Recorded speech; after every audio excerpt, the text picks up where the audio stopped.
తెలంగాణ విద్యుత్ కమిషన్ పై మాజీ సీఎం కేసీఆర్ హైకోర్టును ఆశ్రయించారు.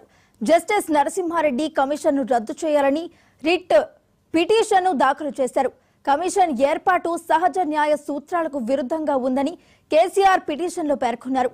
నిబంధనల మేరకే విద్యుత్ కొనుగోలు జరిగిందని స్పష్టం చేశారు. జస్టిస్ నరసింహారెడ్డి ప్రెస్ మీట్ పెట్టి మరీ ఏకపక్షంగా వ్యవహరిస్తున్నారని పిటిషన్లో వెల్లడించారు. ప్రతివాదులుగా విద్యుత్ కమిషన్, జస్టిస్ నరసింహారెడ్డి ఎనర్జీ విభాగాన్ని చేర్చారు.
తెలంగాణ విద్యుత్ కమిషన్ పై మాజీ సీఎం కేసీఆర్ హైకోర్టును ఆశ్రయించారు. జస్టిస్ నరసింహారెడ్డి కమిషన్ రద్దు చేయాలని రిట్ పిటిషన్ ను దాఖలు చేశారు. మరి ఇదే అంశానికి సంబంధించి మరింత సమాచారాన్ని మా ప్రతినిధి శ్రీకాంత్ అందిస్తారు. శ్రీకాంత్, చెప్పండి.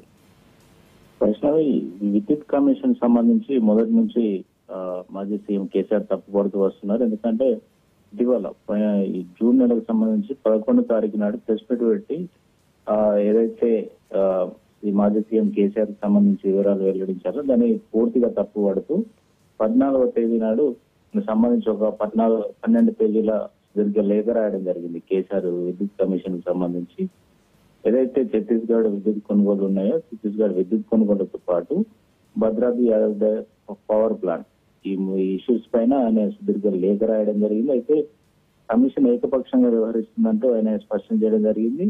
అందులో ఆ లేఖలో కూడా మీరు ఏదైతే ఈఆర్సీ ఉందో ఆ నిర్ణయానికి వ్యతిరేకంగా ఒక కమిషన్ కి చీఫ్ జస్టిస్ గా పనిచేసిన మీరు ఆ నిర్ణయానికి వ్యతిరేకంగా మీరు ఎట్లా వస్తారని చెప్పి, మీరు ఎలా అంగీకరించారని చెప్పి ఆయన క్వశ్చన్ చేయడం జరిగింది. అదేవిధంగా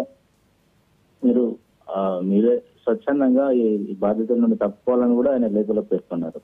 దానికి అనుగుణంగానే ఇవాళ నిన్న ఎవరైతే విద్యుత్ శాఖ మంత్రిగా పనిచేశారో దాదాపు 10 ఏళ్ల పాటు జగదీష్ రెడ్డి కూడా ఇటు విద్యుత్ కమిషన్ నోటీసులు పంపించింది. ఈ నేపథ్యంలో కేసీఆర్ తాజాగా కోర్టును ఆశ్రయించడంతో ఈ విద్యుత్ కొనుగోలుకు సంబంధించి ఇప్పుడు హాట్ టాపిక్ అని నేను చెప్పొచ్చు. ఎందుకంటే పూర్తిగా సహజ న్యాయ సూత్రాలకు విరుద్ధంగా ఉంది. కమిషన్ ఏకపక్షంగా వ్యవహరిస్తుంది.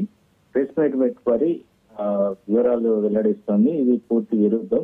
ఈ కమిషన్ ను అడ్డుకోవాలని చెప్పి రిట్ పిటిషన్ దాఖలు చేయడం జరిగింది. పూర్తిగా అంటే కేసీఆర్ మాత్రం ఈ కమిషన్ పూర్తిగా వ్యతిరేకిస్తూ వస్తున్నారు. ఎందుకంటే కమిషన్ నేతృత్వం వహిస్తున్నటువంటి ఎన్ నరసింహారెడ్డి ఇప్పటికే స్పష్టం చేయడం జరిగింది. ఒకవేళ లేఖ ద్వారా ఎవరైనా తమ అభిప్రాయాన్ని వెల్లడించవచ్చు, కానీ మాకు సంతృప్తి చెందకుండా ఖచ్చితంగా మా ముందు అటెండ్ కావాల్సిందే అనేది ఆయన స్పష్టం చేశారు.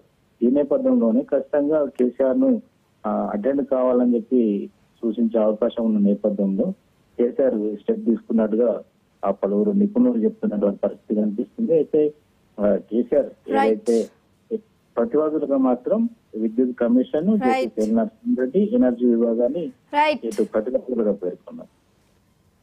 Thank you Srikanth.